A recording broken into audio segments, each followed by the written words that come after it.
E o assunto de hoje é traição.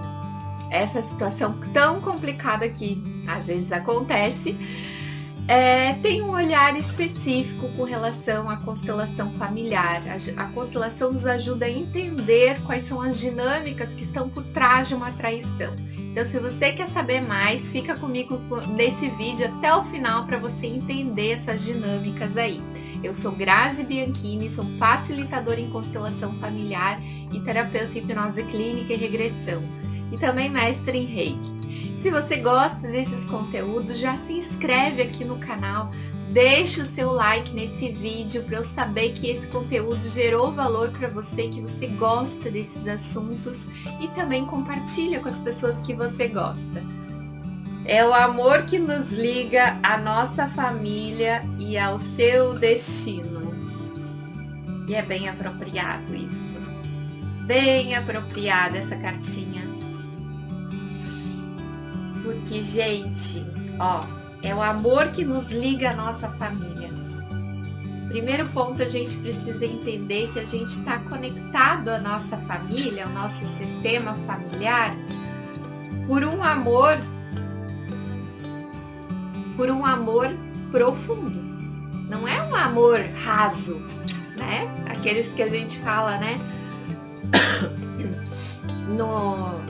Que a gente falou bastante no workshop de relacionamentos amorosos. Esse amor que nos liga à nossa família, ele é um amor inconsciente, um amor cego, mas ele é muito profundo, né? Tanto é que a gente, por amor, se conecta às histórias mais difíceis que tem na nossa família.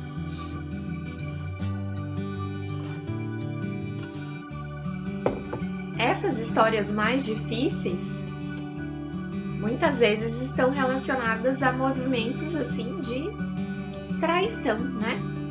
De passar por situações que a gente vai vivenciar de novo aquilo que as pessoas ali da nossa família, que a gente está conectado, passaram, como uma forma de honrar.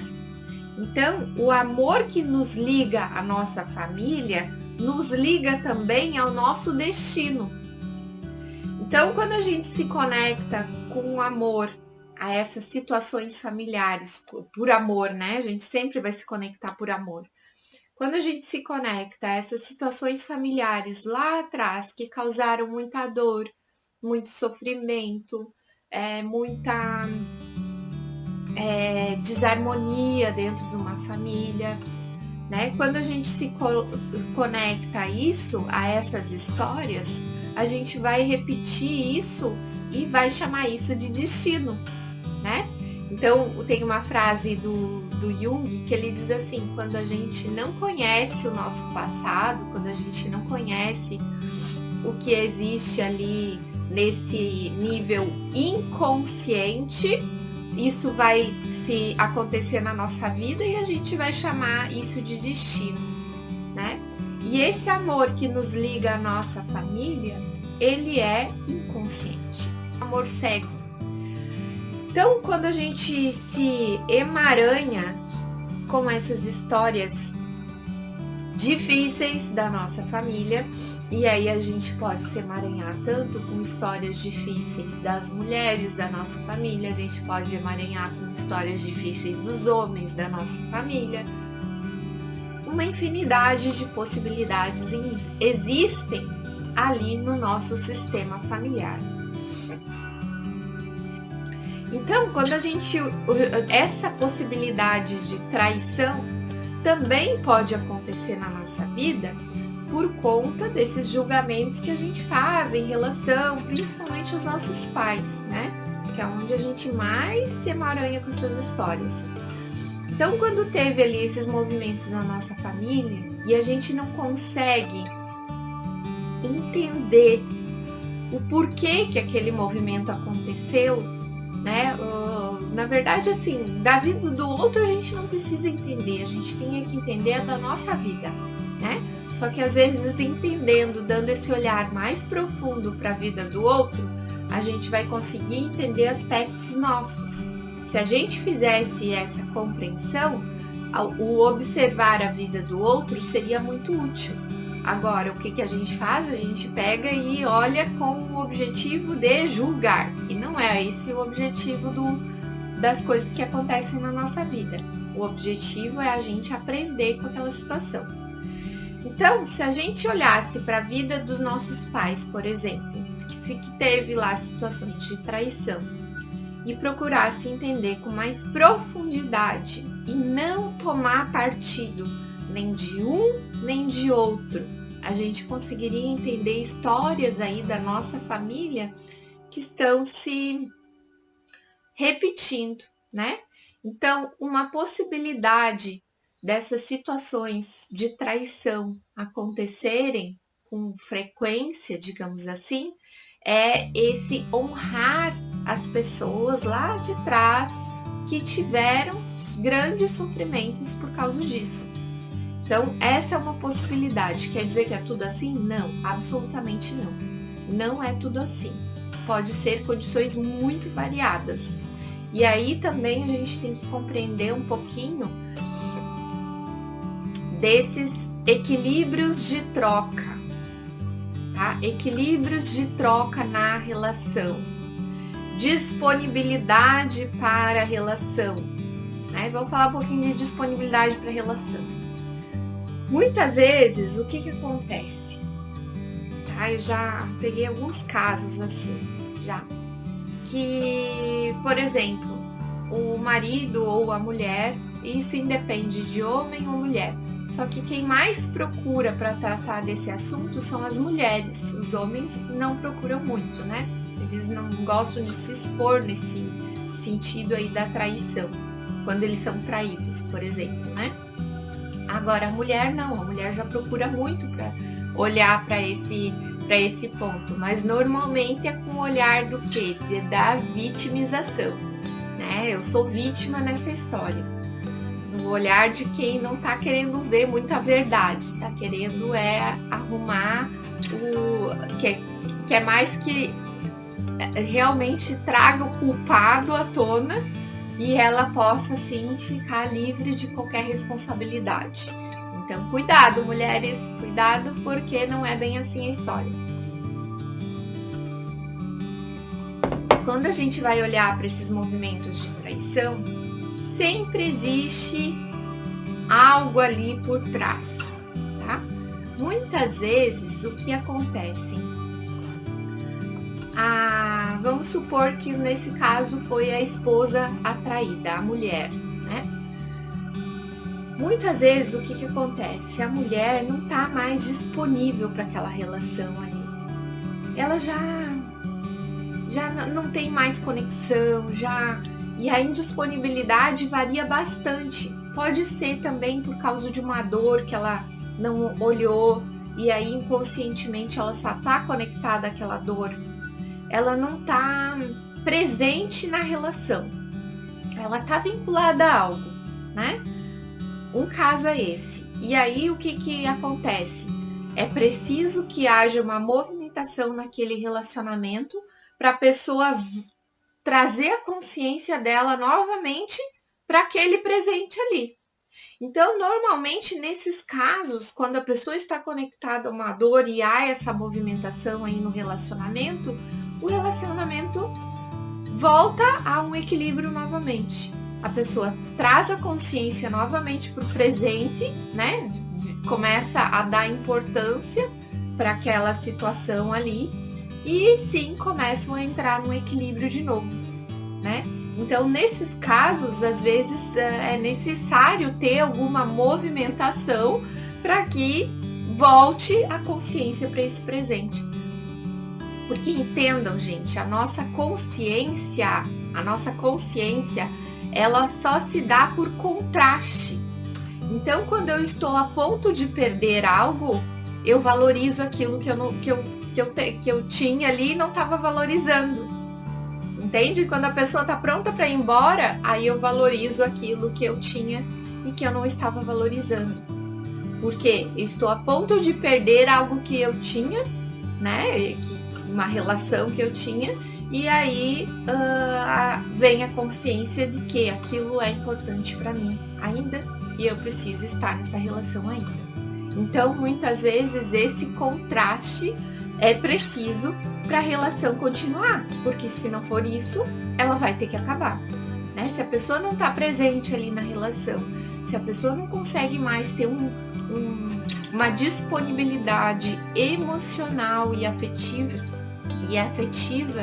de estar ali, não tem condições daquela relação permanecer, certo? Um outro ponto interessante é a gente observar os comportamentos, né? Os comportamentos assim, tipo, a gente tem 2 pontos que são cruciais assim para o nosso desenvolvimento nessas relações, né? Um ponto é a razão e o outro ponto é a paixão, né? Então, a razão, e isso é em qualquer relação, né, gente? Em qualquer coisa que a gente vai colocar a nossa energia. Pode ser no trabalho, pode ser nos relacionamentos, enfim. Então, a razão, se ela é bem canalizada, se ela é bem, digamos assim, orientada, a razão, ela é muito positiva porque vai nos levar a uma inteligência, tá? A razão vai nos levar a uma inteligência. A paixão, se ela for bem canalizada e bem observada e bem com as funções ali bem atribuídas a ela vai nos levar ao amor, né? Então, essas 2 fontes, e a gente tende a achar que só que eu tenho que eliminar a paixão, né? Que a razão é o que conta. E não é assim. A gente tem essas 2 fontes de emoções que elas precisam ser equilibradas.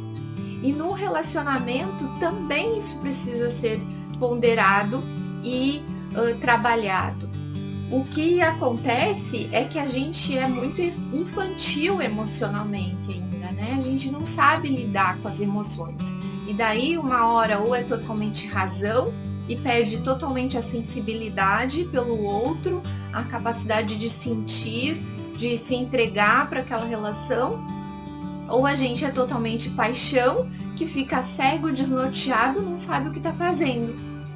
Então, as 2 situações, elas são benéficas para as nossas relações, para qualquer relação que a gente vai construir. O que a gente tem é que encontrar um equilíbrio para elas, para que a paixão possa se desenvolver em sentido do amor e a razão possa se desenvolver em sentido da inteligência, né? Quando a gente tem essas 2 fontes aí bem canalizadas, né, pra gente, assim, e aí isso exige uma maturidade da pessoa, exige que ela se desenvolva mesmo como pessoa, como ser humano, como ser, né, mais consciente na vida, para ela conseguir dar um bom direcionamento a essas 2 forças que fazem a nossa vida e andar com mais equilíbrio, né? Colocando um pouco de paixão e um pouco de razão, né? Porque tudo se constrói nessas 2 fontes. Não é só uma e nem só a outra. Essas 2 fontes a gente precisa encontrar um equilíbrio. E aí, para a gente encontrar esse equilíbrio, a gente não pode se identificar muito com esses sentimentos, né? Com essas forças. A gente tem que olhar isso mais de um plano de fora.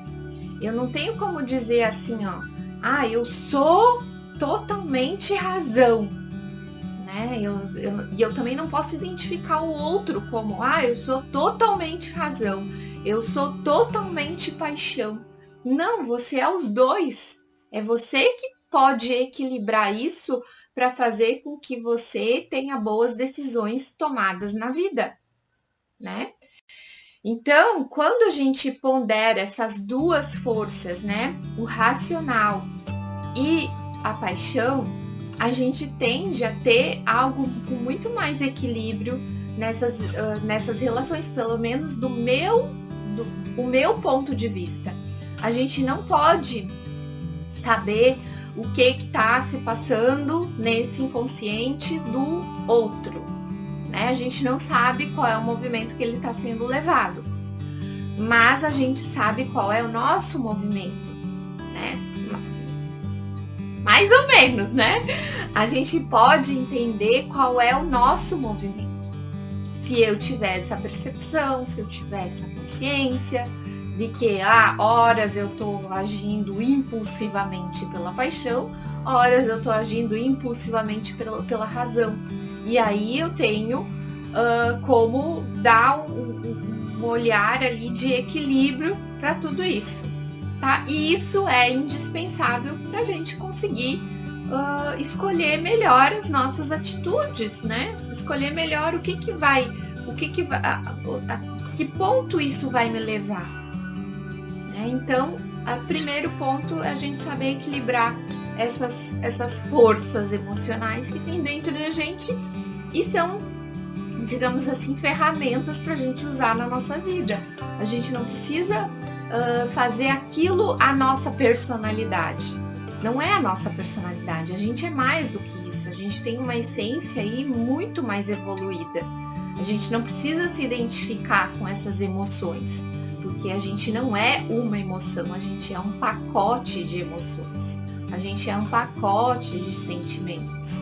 Então a gente não tem que ter essa identificação. Porque quando a gente começa a se identificar demais com aquilo, a gente acaba achando, se emaranhando com o sentimento e aí perde totalmente a consciência de quem realmente a gente é. E se a gente perde a consciência de quem a gente perde os nossos princípios, perde os nossos valores, né? Então esse é um olhar assim mais de consciência, de refletir assim, o que eu realmente quero para minha vida, o que eu estou fazendo com essa caixinha de ferramentas que eu tenho, que são forças, né?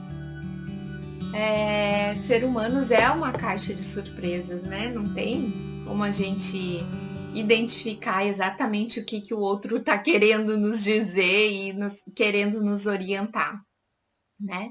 Mas a gente pode perceber o nosso, porque tudo é um espelho também, né? Como é dentro, é fora, gente. Como é dentro, é fora. Então, assim, quando a gente fala que nos relacionamentos é 50-50 da responsabilidade, tipo, se algo aconteceu para mim, se houve aí uma traição, eu sou 50% responsável, tá? Eu sou 50% responsável, o outro é 50% responsável.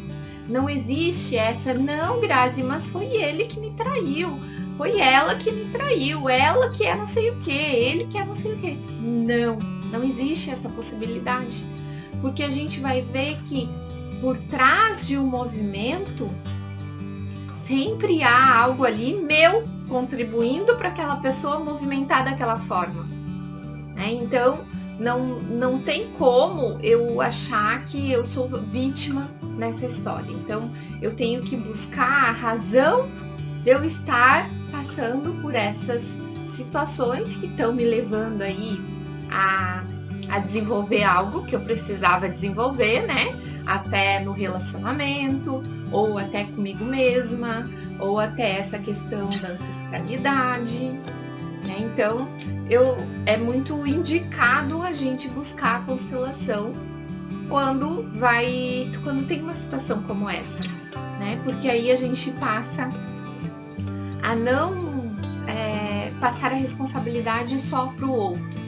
A gente também assume a nossa responsabilidade. E aí sim a gente consegue aí fazer diferente, trazer situações diferentes para a nossa vida, para o nosso cotidiano, né? Porque as situações acontecem justamente porque eu tenho algo a aprender em relação àquilo, né? Então, quando eu não aprendi ainda aquela situação que está se manifestando ali, ela tende a continuar repetindo, né? Uma pessoa falou ali, eu fui traída 2 vezes em 5 meses por pessoas diferentes. Será que o problema são as pessoas ou será que eu tô atraindo e manifestando uma situação do qual eu ainda estou inconsciente, né? E aí, se eu fico só responsabilizando o outro, dizendo assim, não, a culpa é deles. Eles é que não valorizaram quem eu sou. Eles é que são mau caráter. Eles que não sei o quê. Não tem eles, gente. Não tem eles na história. Tem eu na história. Quando eu mudo, as situações que acontecem na minha vida mudam, né? O outro muda comigo quando eu mudo. Não é quando eu quero que o outro mude, o outro muda. Não existe essa. E não adianta a gente pensar que vai determinar o que vai acontecer na vida do outro. Não, a gente pode determinar o que vai acontecer na nossa, né? E sempre o aprendizado, o olhar para essas situações difíceis que acontecem na nossa vida é sempre um bom caminho, onde a gente realmente cresce, a gente amadurece, a gente se desenvolve, né? O homem tem uma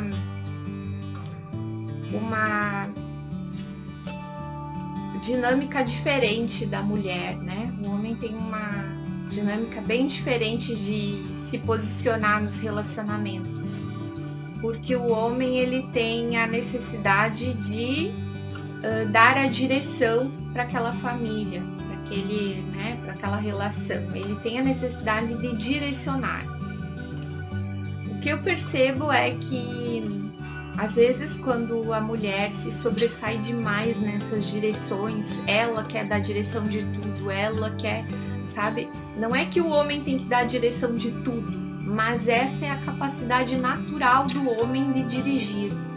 E quando isso é podado, é castrado realmente do homem, essa capacidade que ele tem, então ele precisa, digamos assim, colocar isso em funcionamento de outra forma, tá? E aí acontece de ter outras situações aí que aconteçam no relacionamento, né? Uma traição, um novo direcionamento que ele dá, de romper aquela relação e ir para outra. Enfim, as possibilidades são imensas, né? Porque cada ser humano é único, cada ser humano carrega algo dentro de si, né? Também o fato de muitas vezes, e aí tem diferença entre homem e mulher, muitas vezes sentir essa rejeição lá dos pais, não se sentir amado, não ter essa empatia, né? Porque essa empatia pelo outro a gente constrói até os 2 anos de idade. A empatia pelo outro, ela é formada lá nos 2 anos de idade, tá? Quando a gente tem lá esse olhar de conexão com a mãe, eu sempre faço exercícios, né, quando a gente vai trabalhar questões aí profundas, de olhar para esse momento da amamentação, que é o momento de maior empatia que a gente sente com relação à nossa mãe. Então, quando não teve essa situação aí de empatia, às vezes a pessoa acaba não se sensibilizando realmente, né? Então, é difícil para ele se conectar ali com aquela pessoa, né? Porque não foi cumprido esse papel ali, aquela função que era para ser realizada até os 2 anos, não foi feita e ele não vai fazer nunca mais, entende? Então, isso é homem e mulher, né? Então é complicado isso, né? A mulher até talvez ela aflore um pouco mais, né? Mas não sei também, eu não fiz estudo aprofundado sobre isso, né? Talvez aflore um pouco mais na maternidade, eu acho que sim, né? Mas o homem às vezes não, nem aí, aflora. Então são questões assim de vivência, de personalidade que se constrói, de enfim, de experiências de cada um. E aí, para a gente olhar e saber o porquê que isso está acontecendo, é algo individual, não é algo coletivo, não existe, é isso que está acontecendo. Todos os homens são dessa forma. Absolutamente não. Né? O que leva um homem ou uma mulher a trair numa relação é algo muito pessoal, que está em desequilíbrio naquele momento. Às vezes não é nem o desequilíbrio da vida inteira, é algo daquele momento ali. Então a gente tem que treinar o nosso olhar observador, né? Saber que esses equilíbrios na relação importam. Então, o que eu estou dando, o que eu estou recebendo, o que cada um ali pode contribuir para essa relação, né? O quanto eu estou presente realmente na relação, o quanto essa relação tem emaranhamentos. E aí a gente vê muito, né? Uma repetição aí da relação dos pais na relação atual, né? Então, enfim, existe muitas possibilidades que podem identificar algo de traição. A caixinha que veio agora é: eu fico com as minhas questões e deixo você livre para seguir a sua vida e seus próprios aprendizados, tá? Então, assim, se você foi traída, se você foi traído, fecha um pouquinho os olhos e diz isso para a pessoa. Diz isso, libera a pessoa, libera você dessa situação. Eu fico com as minhas questões e deixo você livre para seguir a sua vida e seus próprios aprendizados. Então, a gente aprende o nosso e a pessoa aprende o que é dele. E é assim, e a vida vai sempre trazer situações aí de forma a gente aprender algo, desenvolver algo, crescer com aquilo, né? Olhar para as pessoas de uma forma que a gente possa entender um pouco o que se passa aí nessas dificuldades pessoais de cada um, o que cada um está carregando, o que cada um está tentando se desenvolver na vida, né? Gente, observar o todo, né? Dos dois lados para entender essas dinâmicas, muito interessante, é isso aí. Quando eu tenho esse olhar observador, quando eu aprendo, tento me desenvolver com essas situações, né? Eu consigo aí dar um olhar diferente para as coisas.